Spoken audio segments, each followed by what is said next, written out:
자, 시청자 여러분 안녕하세요. 이채은 전문가입니다. 오늘 삼천당제약 차트 보신 분들은 아마 어제랑은 느낌이 많이 다르셨을 겁니다. 어제 같은 경우는 장중에 강한 급등이 나오면서 시장 시선이 한 번에 쏠렸던 자리였죠. 그런데 오늘은 그 이후에 추가 급등도 급락도 없이 차분하게 정리되는 흐름이 나왔습니다. 그런데 이게 중요한 이유가 뭐냐면요. 강하게 튄 바로 다음 날 바로 밀리는 흐름이 보통 나와야 되는데 그러지 않았다는 점입니다. 어제 만들어진 변동성을 오늘 하루 동안 가격 안에서 소화하고 정리를 하는 모습이었는데요. 자, 그렇기 때문에 오늘 흐름은 더 가느냐, 꺾이느냐, 이걸 판단하는 날이라기보다는 어제의 움직임이 일회성이었는지 아니면 다음 구간으로 이어질 준비인지를 가르는 그런 구간에 가깝다고 보여집니다. 자, 이런 관점에서 차트를 다시 한번 차분하게 좀 들여다볼게요. 일단 본격적인 내용 브리핑에 앞서서 구독과 좋아요 한 번씩 눌러주시면 감사하겠고요. 자, 이제 이 흐름의 출발점부터 좀 살펴보겠습니다. 여전히 이야기의 중심은 아일리아 바이오시밀러 시장인데요. 자, 이번 달부터 국내 아일리아 시장은 삼성 바이오에피스, 셀트리온, 삼천당제약의 3파전 구조로 완전히 재편이 됐습니다. 연간 약 1,000억 원 규모의 이 국내 안과 치료제 중에서도 실제로 매출이 가장 안정적으로 쌓이는 시장인데요.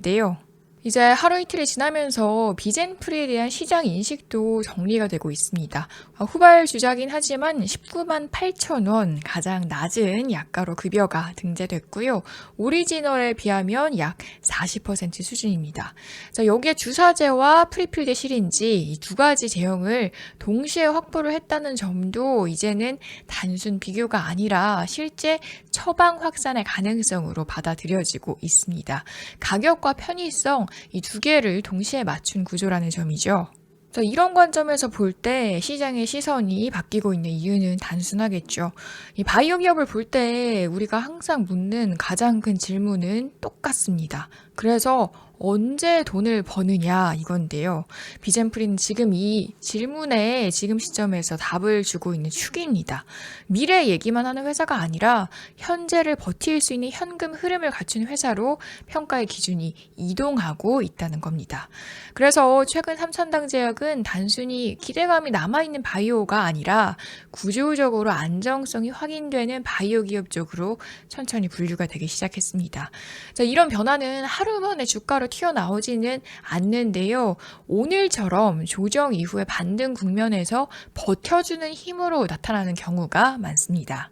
그래서 이런 과정에서 가장 중요한 건 역시 정보의 속도입니다. 바이오브리지 채널을 제가 시작한 지 한 달도 채 되지 않았는데요. 벌써 400명 넘는 분들이 함께 해주고 계십니다.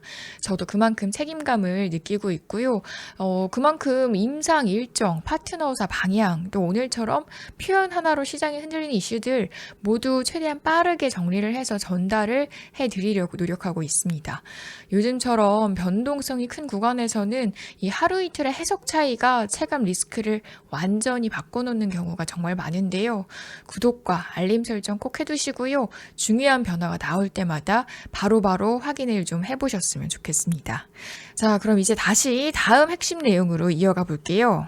바로 지금 상황을 해석해 볼 수 있는 두 번째 시선인데요. 지금 삼천당제약을 그냥 안과 시밀러 회사로만 보면 이 회사의 절반만 보는 것과 마찬가지입니다. 그보다 더 핵심은 S패스라는 약물 전달 플랫폼인데요.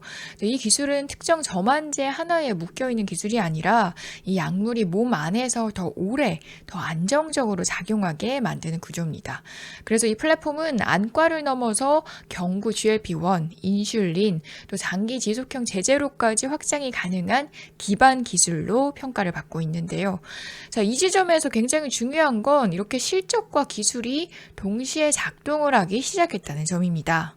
다시 말해서 비젠프리는 안정적인 현금 흐름을 만들어주고 이 현금 흐름이 S패스 기반의 차세대 파이프라인을 밀어주는 역할을 동시에 한다는 거죠. 즉 지금 삼천당제약은 기술은 있는데 돈이 없다도 아니고 돈은 있는데 다음이 없다 이것도 아닙니다. 오히려 두 축이 동시에 돌아가는 단계에 들어와 있습니다. 이 안과 포트폴리오 확장도 같은 맥락입니다. 타로스트 점원에게 3상, 또 타플로탄 S 특허 이슈 정리, 또 기존 브랜드 확장까지 이어지면서 이 안과 영역 자체가 하나의 생태계로 커지고 있습니다. 이런 단계로 넘어가면 기업 평가는 단기 실적보다 지속성과 확장성 중심으로 이동하게 되는데요. 여기에 글로벌 제약사들이 보는 방향도 점점 더 명확해지고 있습니다. 경구 GLP-1, 인슐린, 또 장기 지속형 제제까지 확장 가능한 이 삼천당 제약의 플랫폼은 이제 보조 기술이 아니라 대체 가능한 옵션으로 인식되기 시작했습니다. 이런 기술은 시장이 생각하는 것보다 더 큰 규모의 계약으로 이어지는 경우가 굉장히 많고요. 이런 부분은 아직 주가에 전부 반영이 되지 않은 영역입니다.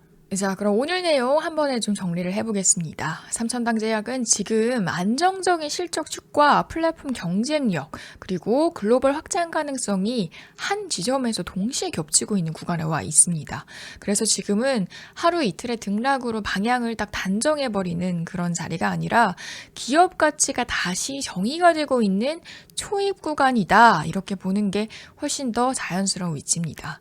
따라서 차트가 잠시 숨을 고를 수는 있어도 구조 자체가 쉽게 꺾이기 어려운 이유가 바로 이건데요. 자, 오늘 정리가 도움이 되셨다면 구독과 좋아요 눌러주시고요. 삼천당제약의 다음 변화도 계속해서 함께 체크해 보시면 좋을 것 같습니다. 자, 그럼 지금까지 이채은 전문가였습니다. 고맙습니다.